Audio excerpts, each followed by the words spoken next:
Muntik nang mapasama si Gerald Anderson sa patok na primetime series na FPJ's Batang Quiapo, ayon sa mga kumakalat na ulat sa showbiz. Sinamano ang aktor sa mga napipisil na idagdag sa serye bilang isang mahalagang karakter na magbibigay ng bagong sigla sa takbo ng kwento. Gayunpaman, hindi natuloy ang planong pagpasok ni Gerald matapos siyang magdesisyong tumanggi sa alok.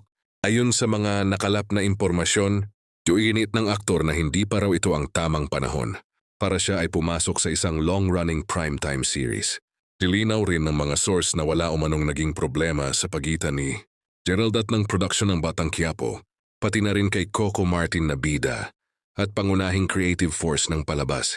Personal na desisyon, umano ito ng aktor na may kinalaman sa kanyang kasalukuyang mga prioridad.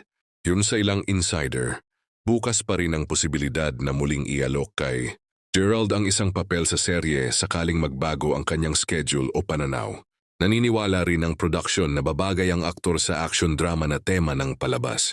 Para sa maraming manonood, malaking sayang ang hindi agad na pagsasama ng dalawang bigating aktor sa isang proyekto. Kilala si Gerald sa kanyang husay sa action scenes at lalim sa drama, mga elementong tugmang-tugma sa mundo ng Batang Quiapo.